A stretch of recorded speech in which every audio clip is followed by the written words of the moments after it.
my intention to uh, bring it into focus. So, what is the most crucial thing which I am talking about? I'm actually talking about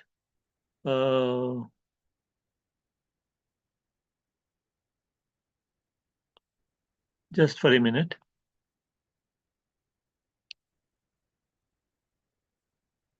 Yeah. So I am actually talking about what is called scientific temper and how it is actually related with research culture. Uh, Very few people know that when our constitution was actually created, there were some fundamental rights which were given to us. But nobody talked about our fundamental duties in that. It was in 70s that Mrs. Indira Gandhi made an amendment through the to the Constitution of India, which which was passed by our parliament. And one of the amendments is very crucial in the context of this research culture. And this focuses on the scientific temper itself. And it says that it shall be the duty of every citizen of India to develop the scientific temper, humanism, and the spirit of inquiry and reform. So, uh, scientific temper is a term which was coined by Pandit Jawaharlal Nehru. And he was very fond of that. I don't know whether um maybe some of you must be knowing it, that he was in his uh, college studies a student of science. And that is why, he was able to see what India needs in future when atomic energy establishment was actually instituted, when a network of national physical labs was established in the country. And he was also aware of that the kinds of problems which India is facing today, its solution lies in a scientific approach to solving these problems. So when he was standing on Bhakra Dam, for example, that was in early 60s, he declared that Bhakra Temple is dam is the modern temple of the country, and how it generated electricity, how it led to canal system, which actually helped us harvest huge crops in the plains of Punjab and Haryana, and even Indira Gandhi Canal went right up to Rajasthan itself. So he was actually able to see this kind of a big picture in a very, very interesting fashion. I would like to actually describe for you the uh, the purpose of this scientific temper. That what is this scientific temper? Just for your so that you are able to see it more clearly. What I am doing is that I have made it slightly bigger, this scientific temper, and what are the attributes of it. And one of the fundamental attributes to this is objectivity. That we are not, going to get biased, but be very, very objective about what we are going to do. Second thing on which scientific temper actually thrives is open-mindedness. That let noble thoughts come to us from all sides. That is the attitude which we need to really have. Then respect for evidence. That I will not go by that somebody who is very big said this, so that is why I am going to respect it. No. If there is an evidence, bring it. And this is the true meaning of science also. Because if you ask me, what is a scientific truth? What do we define as scientific truth? I will say it is a truth which is repeatable.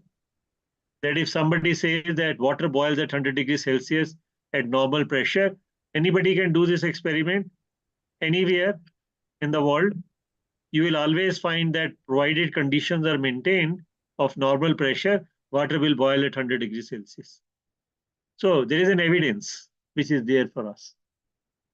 Then honesty in reporting, not trying to add some kind of a tadka to it that okay, let me report it like this and bring some kind of a bias in that. And then there is the most crucial, I think, feature of a scientific minded person, and that is skepticism. शक की दृष्टि से देखना चीजों को, ये scientist की मिजाज होती है। साइंटिस्ट किसी भी चीज को ना ऐसे नहीं मान लेता है। उसको अगर जरा सा भी शक होने लगे कि ये नहीं है तो he will start designing an experiment और बोलेगा जरा चेक करता हूँ ये बात सच है या झूठ है। And this is actually coupled with logical thinking, critical thinking, and perseverance. So when you bring all these things together, you will find a person with scientific temper.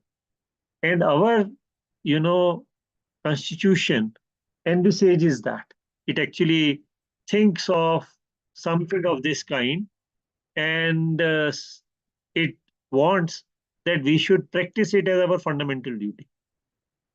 अगर हम ये ऐसे नहीं करेंगे तो we will be missing a lot, and maybe we will not be able to do those things which we should do in an objective, honest, open-minded, uh, in a critical mindset around us. So this was what I wanted to actually tell you very, very clearly. And for this, we require what we call a change of mindset. Now, first of all, let me once again try to describe for you what is the meaning of this the change of mindset. I'll again make it a bit bigger so that you are able to see that what is being talked about when I'm talking about mindsets. This is a very interesting slide, actually. In mindset, there are two things in which you can put yourself. One is a fixed mindset. मतलब मैं तो यही मानता हूँ यही होगा.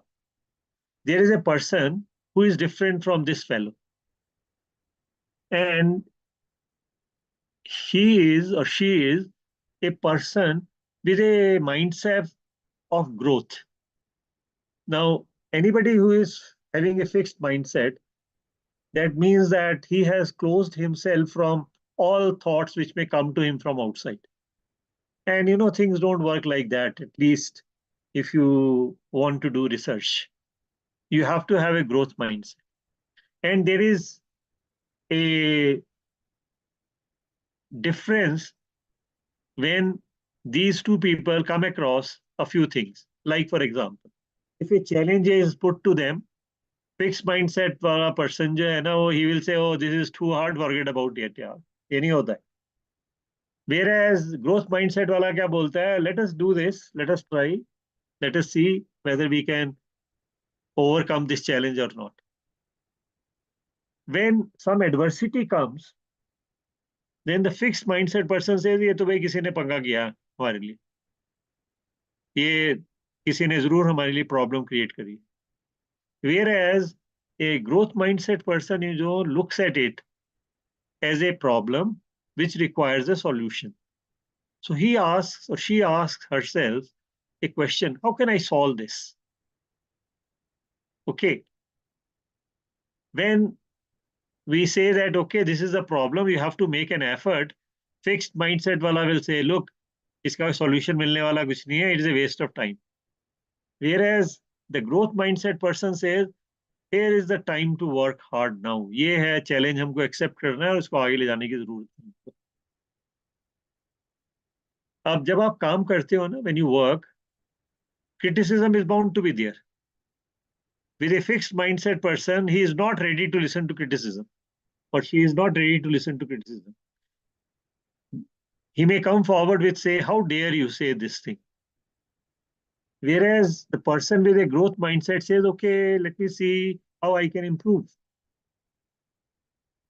Now, this person of fixed mindset, when he sees others succeed, he will say something which is, showing that he is not very much impressed by that success. Whereas a growth mindset person will always, be happy to look at other success also as something which is worth celebrating. So these are the things which actually operate. Now, if you want to have a research mindset, doing research itself is a challenge. It poses questions, it requires effort. You should be ready for the criticism because that can bring new thoughts also. And when somebody else succeeds, you should be ready to celebrate that also. So I just wanted to highlight the meaning of that. What is the meaning of the mindset itself? Now, when we are implementing, national education policy, basically what we are doing, we are actually trying to go beyond fixed mindset. तो किसी ने कहा curriculum में research component क्या है, आ नहीं सकता है, तो इसको कैसे करेंगे हम, it's impossible. Then somebody says interdisciplinary, what does it mean? जो बेसिक सब्जेक्ट है वही पढ़ लें, वही बहुत काफी कुछ हो जाएगा. रिसोर्सेज की जब बात होने लगती है तो कहाँ से आएंगे रिसोर्सेज, मेरे पास तो कुछ भी नहीं है. But when we are ready to change our mindset, then I'll say, let us go for an aggregator model. Aggregator model says what? That if you do not have resources here, you go somewhere to seek resources. I hope you are understanding what I'm trying to say. You know that in RUSA, Rashtriya Uchitar Shiksha Abhiyan, there was one very interesting concept which came. Maybe some of you must have seen that in your states. That was the idea of cluster university. How many of you have seen the cluster universities concept somewhere being implemented? Please write in the chat box yes or no. Do you remember that there is a concept of cluster universities? Okay, let me see what this new message says. Yes, yes, very good. Now, what is the idea behind a cluster university? Anybody would respond in the chat that idea behind this cluster university was this? I'm waiting.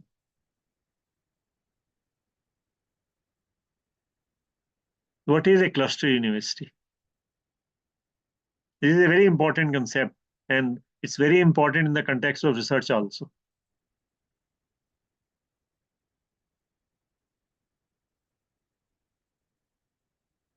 Or you can raise your hand, your mic will be switched on, and you can ask me the question also. No response is coming as far as chat box is concerned.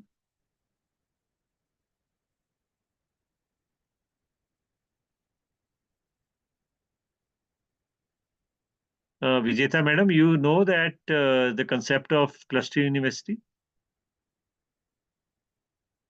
Yes, a little one. Is there a cluster university in your state? Even my own mother institution wished to go for a cluster university, and there was a condition at least 3 granted institution of same institution must be in one campus, then they can go for the cluster. So this was a situation in our place. So yet my institution has not proceeded, but we are in process. But as the NEP introduced from cluster, the mindset has been changed to the autonomous. Okay. But let me come back to these two things separately. One is the cluster university, other is the autonomous university, right? Cluster university has a concept that suppose there is a lead institution somewhere, some college, very well-established college, and nearby, in say a radius of about 20 kilometers, there are 5-7 institutions with it.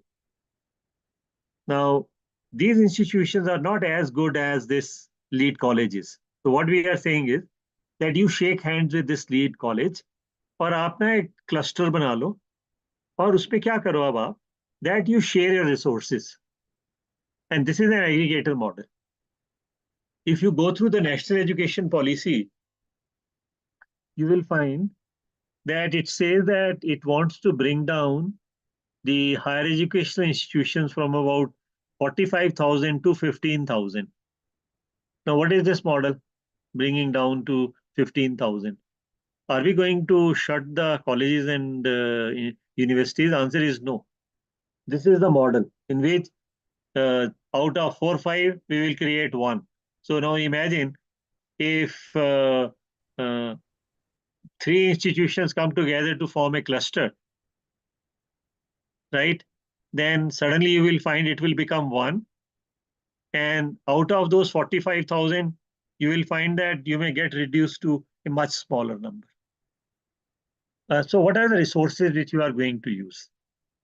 One idea which was given was that you go for, taking care of the resources which you need via Swayam portal, etc.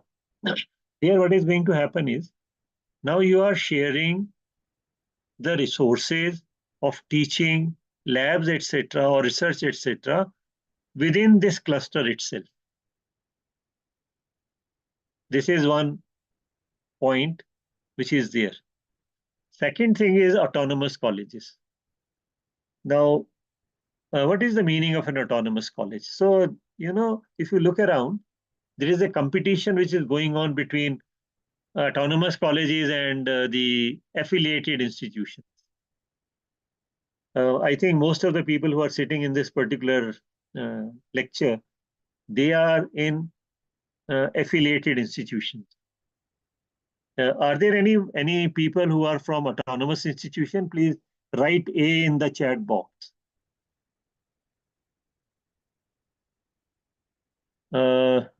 Anybody from autonomous college?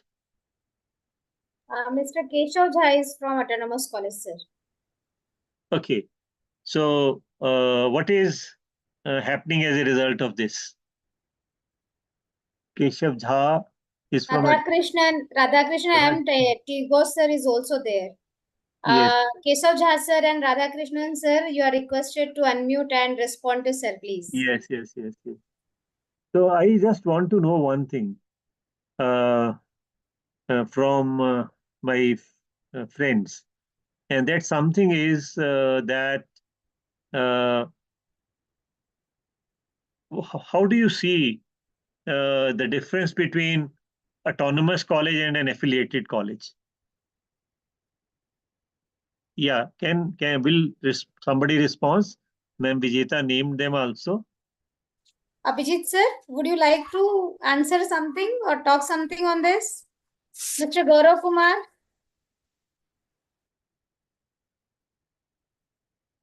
So I have stopped sharing, but I'm trying to allow, may I? Little bit. So who was Gaurav sir, 1 minute.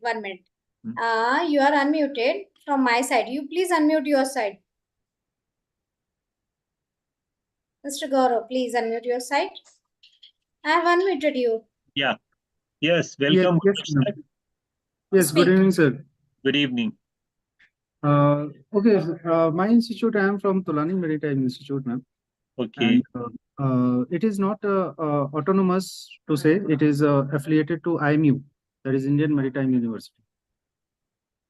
How many institutions are there affiliated with Indian Maritime University? It's many. There are many, like IMU Kolkata, that is DMT or MERI Kolkata.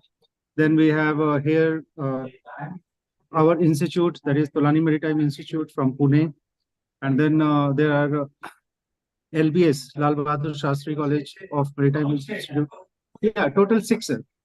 Now I've got here the input. Total 6 colleges are there, which are affiliated. Are you having some freedom to design your own curriculum, or they give you the curriculum syllabus? Sir, they give a curriculum, and we design our course based on that. Okay, so you do something with that curriculum and try to make it which is possible in your institution? Is it like that, or you bring some innovation in it? Actually, what happens, first of all, they pool all the ideas and they try to make a curriculum, and then they circulate in all the 6 colleges. And then there we make our CHLP, that is called a lesson plan, according to that curriculum, and then we deliver that. Okay, so the lesson plan is a very important part of it, huh? Yes, sir. Yes, sir. And what is your otherwise, qualification? You did your PhD from Maritime University only? Sir, actually, I did my BTech and then I was sailing on board a ship, and I'm a chief engineer.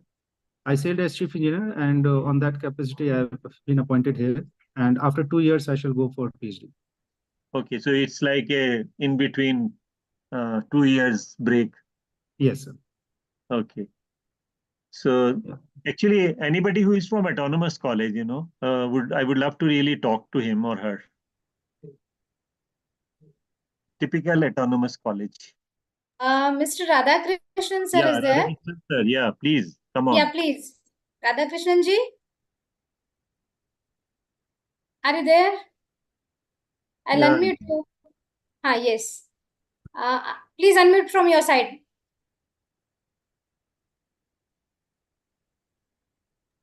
Yes. You are Yes, able to sir. speak. Yeah. Yeah. Please Actually, switch on your video I'm also. Switch on your video also. yeah, this is the network problem is going on here, but I will say that here I'm from university department, sir. Okay. University department, Which university? the same university, Dr. Basa Ambedkar Maharashtra University. Okay. But you are Uh, autonomous. yeah, this is department is belong to autonomous. So well, you have what kind of freedom? Yeah, syllabus, examination, admission process. Okay. All three things are very important, major things. So what is the name of your department in which you are? Department of Chemistry, sir. Sub campus Oh. Dharasiv. Department of Chemistry. Yeah. And what is it doing in a maritime institute? I mean, Department of Chemistry. What's the role? Role of myself. Your department itself. Yeah, I have organized one national conference, 2 national conference, 4 workshop at national level. 3 times I have prepared the syllabus also. NP Okay. syllabus also right now I have sent to department, main university. And what freedom you have for conducting research? Yeah, 2 candidates are awarded already under my guidance. Okay. Yeah. Very interesting. So you are an autonomous department in a Yes, college yes. which is affiliated to a university. Actually, this is sub campus, sir, not college. This is a campus. Campus. Independent campus, you mean to say? Independent campus. So that means it is basically, by its inherent character, it's an independent institution, not at all affiliated. Yes, yes, yes. Okay, but I want to actually come back to this question of cluster universities and affiliated universities. Yeah, cluster university means what? In case of NAP, you can select one course from that other faculty also. Means art or MBA, like that of what another faculty or branches.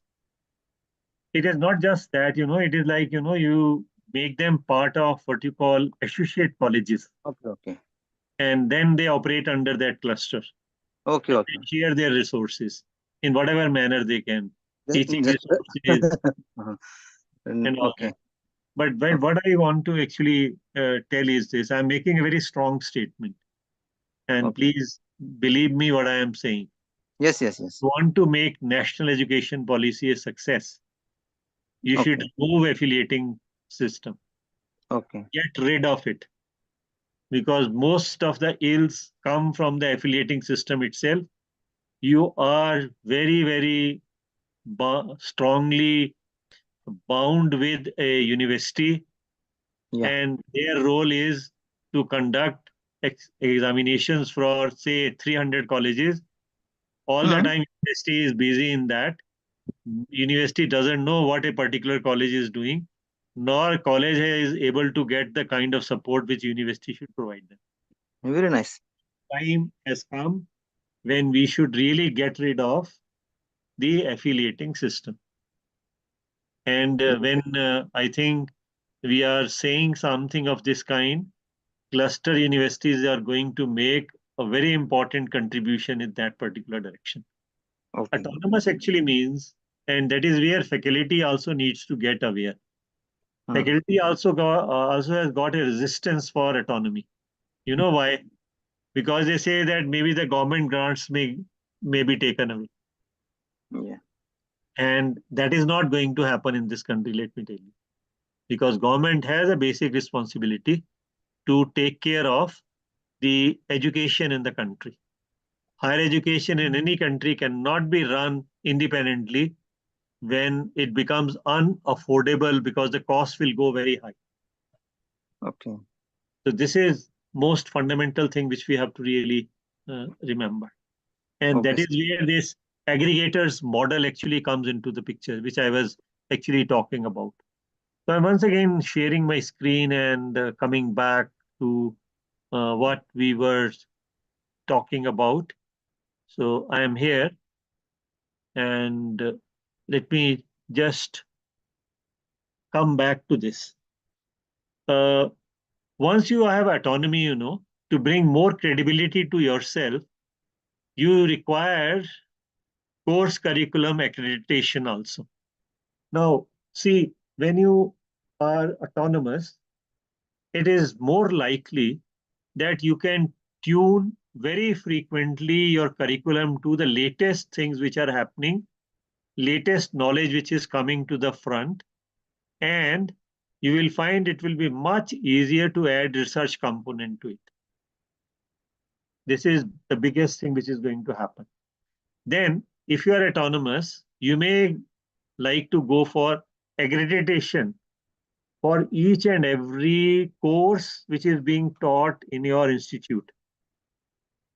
The way Professor Radhakrishnan was saying that his department is autonomous.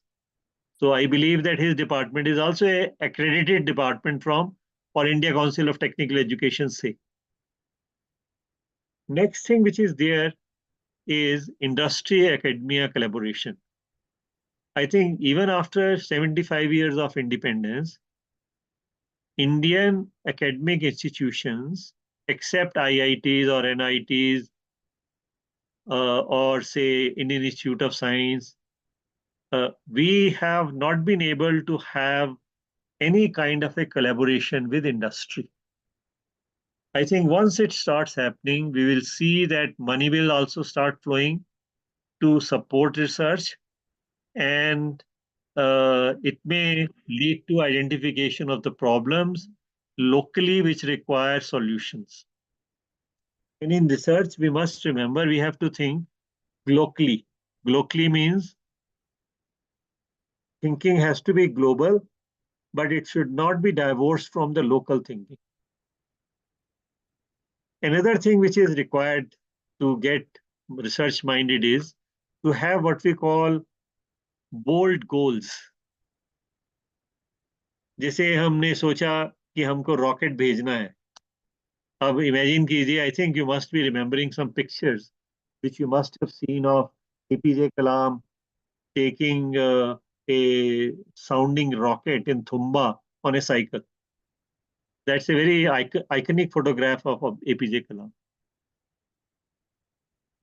Okay, so this is very crucial. So we have to have bold goals. Bold goals में जैसे अभी हमने ये कोशिश की कि हम आत्मनिर्भर बने.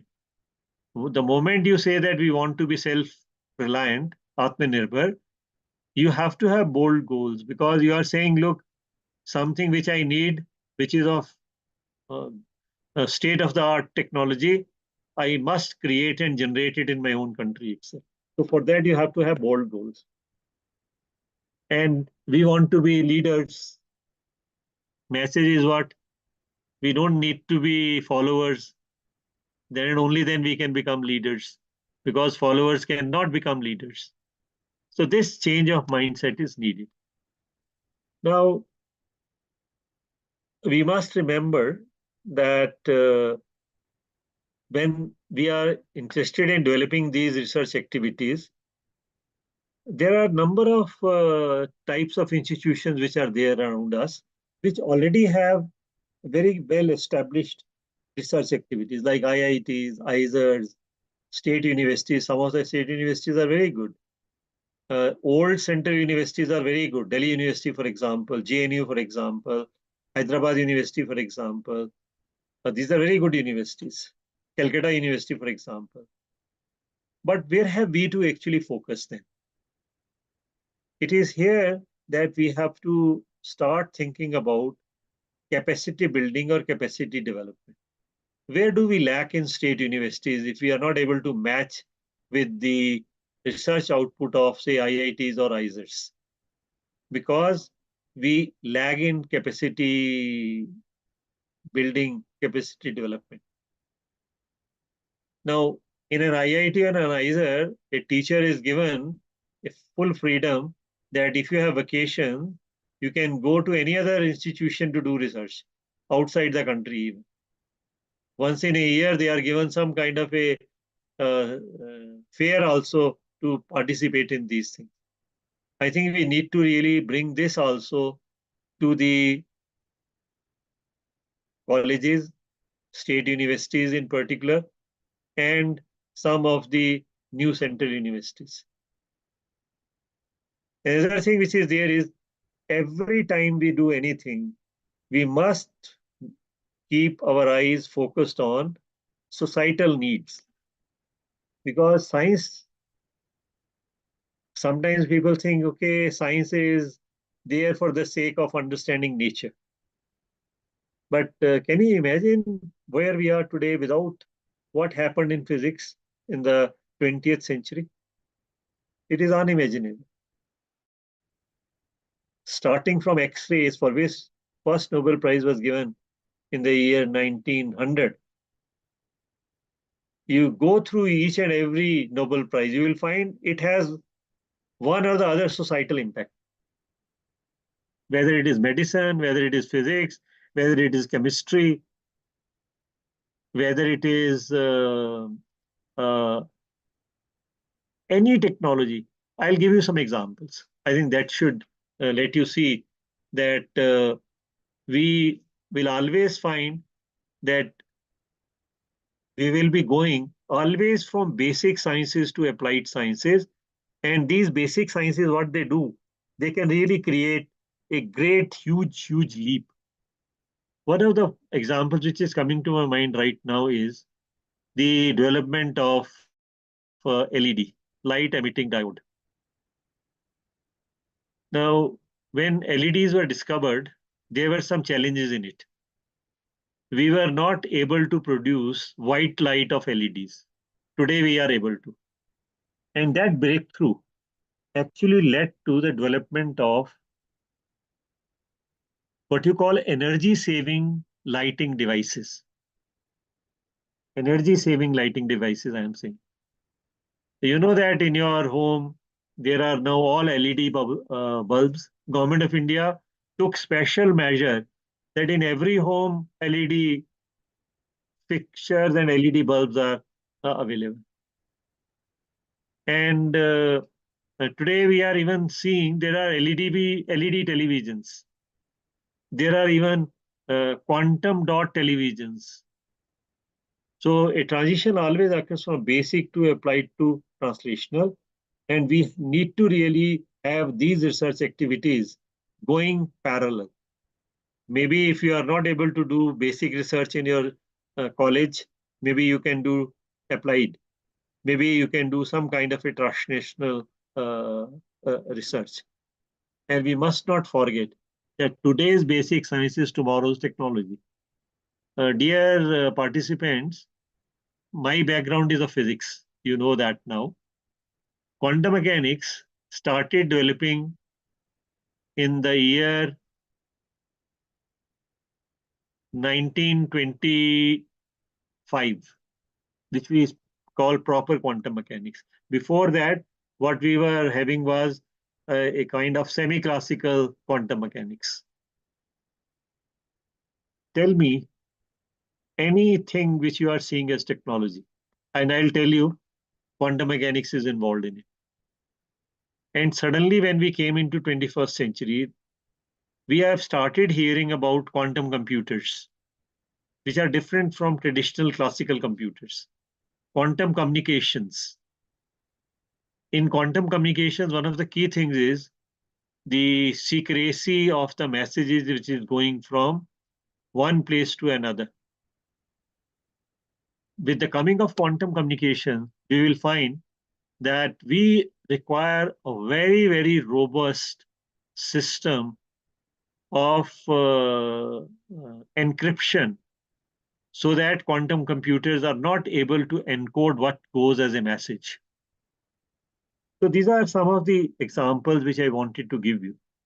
So the two ideas are very crucial. I have described cluster universities. But now there is another thing which is happening, which people have realized, and that is that people are thinking of making what are known as research clusters. I live in Shimla. In Chandigarh, a research cluster has come up. It is multidisciplinary. It is supported by IITs in the region. All the universities in this region of Punjab, Haryana, Jammu and Kashmir, and Himachal Pradesh and Uttarakhand, they are part of this cluster. And its role is to provide in a consistent manner the state of the art research facilities at one place so that people from different institutions may come and do research there. So very soon you are going to hear a lot about research clusters as well. Now, I right in the very beginning of my talk talked about research at undergraduate level. Mostly you are operating at undergraduate level. Maybe there are few exceptions also who are working in universities. The question which is being asked is it open for all? The latest curriculum framework for research and PG has made it ample clear that those students who are going to come with a research degree will get a preferential treatment. They will have what you call a fast track to move ahead in research. It doesn't mean that the people who are not from research degrees or undergraduate research degrees, they cannot do research. Maybe they will have to spend later the same amount of time so that they become at par with the undergraduate research degree holders. And slowly and steadily, when people will become aware about what is going to happen, because still, as we were discussing, there are lots of confusions about कि हमको क्या लेना है क्या नहीं लेना है 4 साल की डिग्री करनी चाहिए या 3 साल की डिग्री करनी चाहिए मैं फास्ट ट्रैक पे जाना चाहता हूँ या स्लो ट्रैक पे जाना चाहता हूँ ये सारी की सारी चीजों के ना हमको आंसर्स मिलने शुरू हो जाएंगे and I think it has got a lot of implications for the research in our country. Imagine a student who has written a research paper at undergraduate level. He has got all the communication skills to write a paper. And not only that, he has some substance which he wants to put on paper, which he has done as a result of the research itself. तो early training की बात है इसमें आजकल तो बच्चे वैसे भी प्रोजेक्ट्स वगैरह के बारे में बहुत बात करते हैं तो यहाँ पे अगर हमें अर्ली ट्रेनिंग मिलेगी I think we will be better placed in many ways. I also talked about research funding. And I was telling you that it requires huge funds sometimes. And it needs to be created. It should truly grow and catalyze quality research in the nation. And we have already got a National Research Foundation in place. And what is the role of this NRF? Again, to help develop or enable a culture of research which should permeate through our universities and colleges. And there is one thing which is very crucial in this case, that National Research Foundation will provide funding to the universities on merit and after peer review of the research funding. Because this is very essential. If it is not there, we may not really utilize the funds the way we should utilize those funds. And people are seeing this as a kind of a seed which is being planted in the universities to become research institutions. Earlier I was referring to removing of the affiliating system.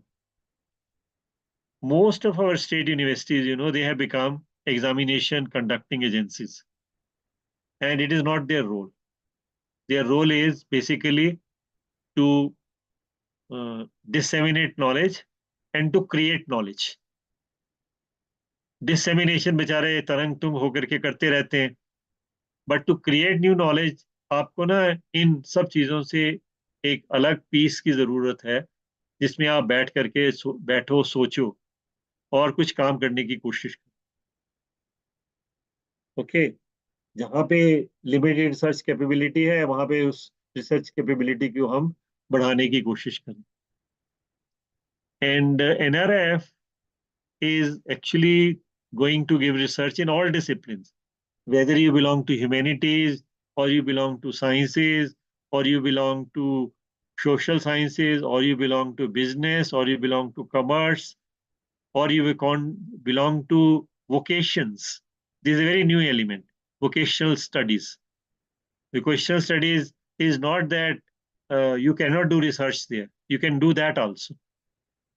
So it will help us very interestingly provide funding, keeping an eye, and even getting a way to link with industry and private philanthropic organizations. I talked about Azim Premji. It's a big private philanthropic university. Shiv Nazar University, same kind. And there are some, typical other universities also, which are old universities. Earlier, they were being rated as donation universities, but they are doing very good work. I know another university in the south which has done a lot of good work in virtual labs. Amrita University, maybe some of you might have heard about.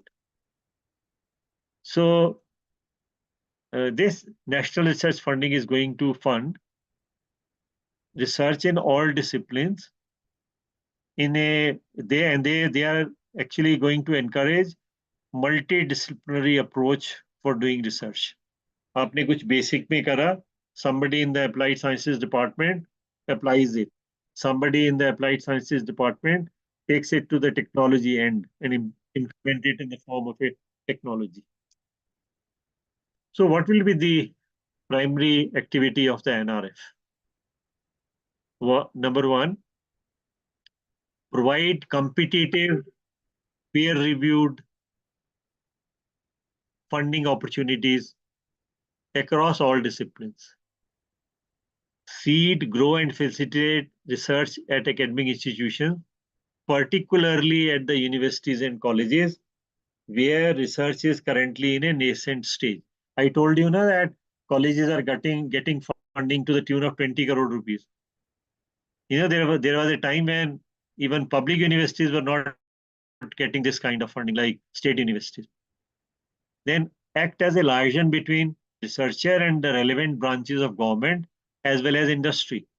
So it is like, making researchers shake hand with government so that they know what they are doing and how it is going to be beneficial, and also shaking hand with the industry to convert their research into products. Right? We want a handshake with government also because government has a business to look at the researches which are to be carried out at the national level. And we also must have an agency which has got a liaison with the government to tell them that these are the new researches which are happening and they are breakthrough researches. They are going to give a lot of freedom for us to do the things. Then there is a provision for recognizing outstanding research and progress via this NRF itself. तो देखिए इसमें क्या हुआ पीछे, अभी grants announce हुई, इसमें देखिए 35 यूनिवर्सिटीज को कंट्रीज में 100 करोड़ मिले हैं. Himachal Pradesh university in Shimla also is under this program called MERU, Multidisciplinary Education and Research Universities. Then 73 universities which are accredited and some are uncredited. 73 universities have been given grants worth 20 crore rupees each. Then to colleges, 401 colleges in the country have been given a grant of 5 crore rupees. Under RUSA, nobody got grants more than 2 crores in one go. Here in one go itself, it is 5 crore rupees. Then there are new model degree colleges which are coming up, and each college is being given a grant of 15 crore rupees to bring their infrastructure to make them good educational and research institutions. Also, there are some other societal reasons also which are important. There is a lot of emphasis on gender inclusion and equity initiatives in the country, where 50 districts have been chosen, and each district has been given a grant of 10 crore. So when we are saying gender inclusion and equity, maybe this grant will help more women to go into colleges and higher education institutions and involve themselves into research. And there are some other kinds of grants also. 161 crores is being given into that. So this is how this is actually operating. And we have to be very, very careful about what is there. Let me see if I can run a small video for you from, and I will have to actually stop sharing and then again share. Let me see if I can run that. And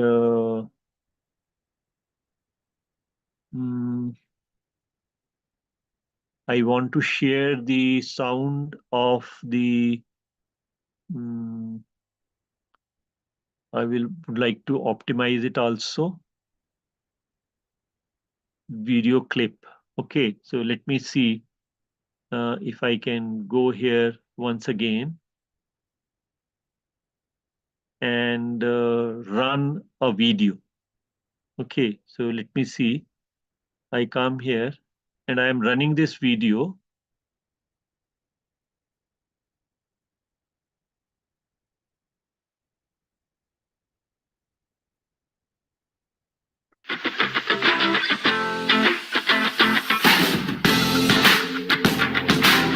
This is actually an interview with Professor Jagdish of University Grants Commission.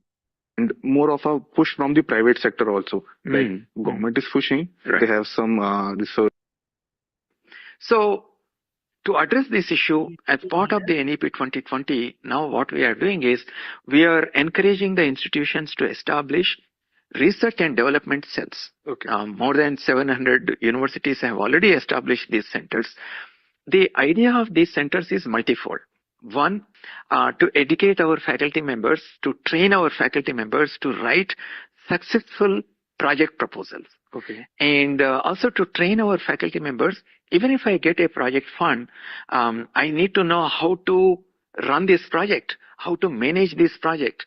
And after I complete the objectives of the project, when I have certain results, how do I convert these results into a prototype so that ultimately it can become a product? So all these kind of capacity building has to be done in our university system. And this is happening. And in terms of the innovation, innovation is all about adding value to your ideas, right? And today, if you look at what is happening in the innovation area in India, we are third largest country now in terms of the startup companies. Right. The startup ecosystem has become very stronger in our country. That means our younger people are very innovative. But then, if you strengthen the ecosystem by bringing in all these reforms in the higher education, if you do the capacity building of the teachers so that they adopt the 21st century pedagogical approaches, then you can see we are now 5th largest economy in the world. So soon we will become the 3rd largest economy, and we will become one of the top countries in the world. So this has to be a multidimensional approach, and that's the reason why recently Government of India has also announced the National Research Foundation. And the primary objective of this NRF is to involve industry in the research and innovation activities of our country, and also strengthen the research ecosystem in our universities. Because for too long, and it's for good reasons, we have funded our IITs and other institutions of national importance, and they have done outstandingly well. Right. But if you look at the number of students who are in these institutions of national importance, it's only 6% of the total 4 crores. The remaining 94% are actually in our university system and in our college system. And NRF aims to strengthen our universities and colleges through competitive bidding for project funds in diverse areas. It could be in STEM areas, it could be in social sciences, it could be other technological areas. So there is a multi-pronged approach to strengthen our research ecosystem, and the results of this will be seen in the coming years. Sir, I want to know about the implementation of the national education policy, because we have seen several states of the country like Karnataka, Kerala are opposing the implementation of new education policy.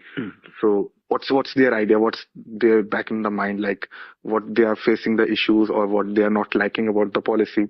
Because we have seen the certain positives, and we are seeing coming in. They are being into the results, like foreign universities campuses coming to India. Okay. So what's your take on this? Like why they are not implementing? Like why just for discussion's sake, let us assume that you are a state who is opposing NEP 2020. In your state, you don't want to implement NEP 2020. Now I want to ask you, when NEP 2020 says that you can introduce 4-year undergraduate program, and in the rest of the country we are introducing this, and there are a lot of benefits to the students in this 4-year undergraduate program. So as a state which is opposing NEP 2020, will you continue to oppose this? Can you afford to oppose NEP 2020? Then the students in your state will lag behind. Right. And they are part of our country. They are our students. Right? There is nothing like students from this state or that state. They are all our students. So how can we let a section of our own students lag behind when the rest of the country is getting the benefit out of that? Similarly, I will give you another example.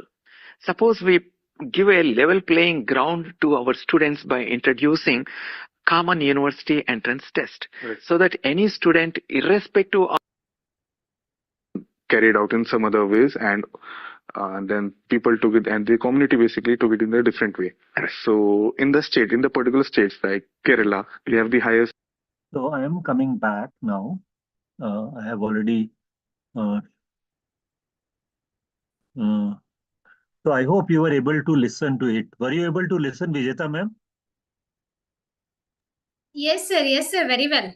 Okay. All right. So I think my purpose was to bring in the kind of seriousness to the discussion by telling that what is going on in Lok Niti and Niti Aayog, and how UGC is very serious in going ahead with this kind of a implementation. Maybe very soon you are going to hear there will be an umbrella organization which will replace even University Grants Commission, and its role will be very, very different. Even it has been in the air for the last almost now 15 years. Even that Knowledge Commission, if you remember, in which Professor Yashpal was also one of the very important persons. They talked about this, what you call a new body, where, see, by coming of NRF, grants part has been taken away, and this grant is now being given by a special agency, NRF. So University Grants Commission earlier used to give grants, but NRF is bringing huge grants. And you must have seen that the chairman, University Grants Commission, was very clear that this scheme is to support universities and colleges at those places where this research is not, activity is not there. I mean, they say that why only 6%? Why only one flower should bloom in the pond? Why not 1,000 flowers should bloom in the pond itself? So this is the approach which they are actually thinking. So now what I'll suggest is that as far as time is concerned, there are still about 10-12 minutes. I would love to hear more from you as far as your questions are concerned. So please, the questions are welcome. Ma'am Vijeta, you can initiate the question and maybe ask others also to do that. I hope you have enjoyed the clip. Thank you very much, sir. It was a very informative and insightful session, and video and tools and techniques, whatever you have used, it was really wonderful. On behalf of all my brother and sister, those who are participated here, I would like to put one basic question. Definitely, since 3-4 days we are listening about NEP, its do's, don'ts, challenges, strength, weaknesses. Every program, everything, every scheme, whenever it is going to be introduced, society oppose it. We drag out the loopholes of it. But after some days, when we are going to get the benefit or outcome or returns, we realize it's plus point. So I think so. Okay, at the beginning, we are just looking the common person, the many of we are looking the weaknesses, and we are thinking only how to go and face these challenges. But as you have explained, day after tomorrow, we cannot in video which was played by you, it has been clearly mentioned we cannot retrieve it, or we cannot say to challenge, cancel it. So we have to accept it. Why not we accept it pleasantly and happily by applying our own creativity and our own cordial invitation. So this is what outcome I have taken from you and your session. We have to accept the NEP 2020 with its challenges as a positive challenges, and we have to go with it. Outcome will definitely there in future with the better result. My dear brother and sister. Ma'am Vijeta, Yes, sir. question is this. The moot question is this. Ji. That either we work and survive in a highly competitive world, right? Or we may just perish. Sir. So I think we cannot afford to perish. Ji.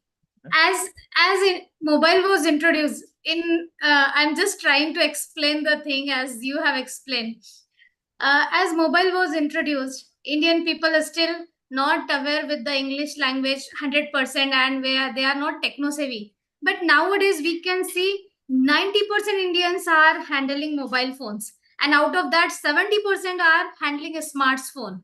So challenge was there, and they have accepted by their bottom of heart, and they become now techno savvy. So for NEP and for this purpose also, if we go through, challenges would be certainly there. We will face something, but we will learn certainly. And in this technological era, we need to adopt the modern techniques tools to survive in the challenging era and competitive era too.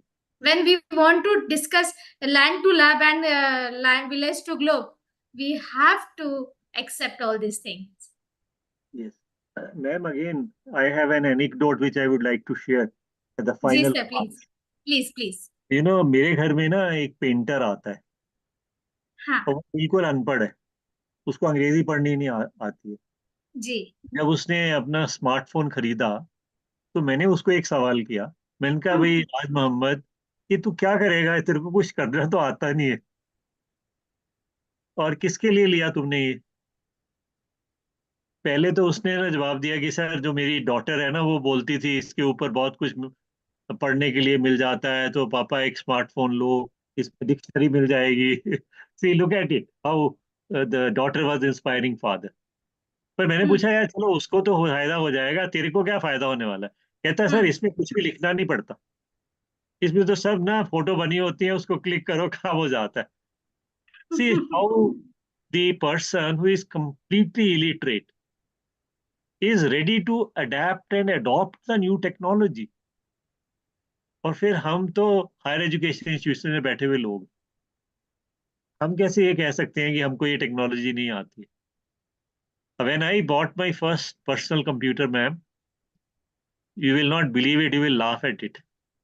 That computer had 4 MB of RAM and 40 MB of hard disk. आज मेरे WhatsApp पे video जो है ना वो 100 MB की भेज देते हैं लोग देखने के लिए. जी sir.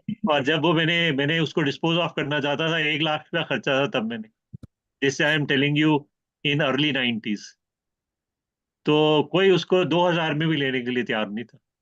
But can you imagine that I drew maximum benefit out of. I never had any fear of using technology because I had already used that. So I think we need to adapt and adopt. Challenges हर चीज में होते हैं, even घर में भी challenges होते हैं. खाना बनाना है, चपाती बनाना है, उसमें भी जी बहुत सर. challenge होता है. जी जी चपाती जी. गोल नहीं बन रही है, अब क्या करें? Of course. Anupma, you want to say something? Yes. Keshav Anything? Jha sir, please unmute yourself and you can speak. Yeah. Mr. Jha, Dr. Keshav? he has muted himself. Anybody want to discuss anything with sir? You are welcome. I will be very happy to respond to your question. Bharat Raut, would you like to say something? आप बात करेंगे मेरे साथ? Mr. Bharat, you are unmuted. Please, you can unmute and you can talk to sir. Okay. I think, ma'am, they are not in a mood. Now they are tired. I think it was a long session. I hope I didn't bore them. No, And no, sir. No, no, not at all. Actually, many of them are working and they are in the offices now. So this might be the time of traveling. So they are there, but due to traveling and transportation, they might not be able to speak. Yes. okay then. Yes, sir. So, any last message from your side, sir? I think we should accept the innovation and the new things which are going to come to us, and let us make best out of whatever is there with us. Many a times we don't use those resources even which are there with us. We keep on complaining that that is not there, that is not there, that is not there. But we never see that there is a lot with us. Let us try to use it. And I think the time has come. We should be very, very positive about the things. Thank you very much. Thank you very much, sir, for your positive attitude and approach. And certainly, I assure on behalf of all the participants, my brother and sister, whatever things you have provided us, we will definitely get some outcome at least. And positivity, most important. Definitely, challenges are not less in a life. Everywhere we have daily challenges, but those challenges we need to make them opportunities of life. So certainly in the NAP 2020 also we'll try to create the opportunity in the 2020 NEP 2020, and those challenges will shortly dissolve, or they may convert into the progress of society. We are really, sir, I express my sincere thanks and gratitude on behalf of Dr. Baba Saheb Ambedkar Marathwada University MMTTC department, Sambhaji Nagar, and all my brother and sister participants, fellow colleagues, for your outstanding sharing and discussion. It was really insightful and knowledgeful session. Thank you so much, sir. Thank you very much. And really we enjoyed, and you have given ample of opportunity to discuss and share everyone's thought and feeling. those who are not able, they might be unfortunate, but really it was very wonderful session. Thank you, sir. Once again, thank you. So thanks and bye. Thank you very much. Thank you all. Thank you very much. Have a nice time.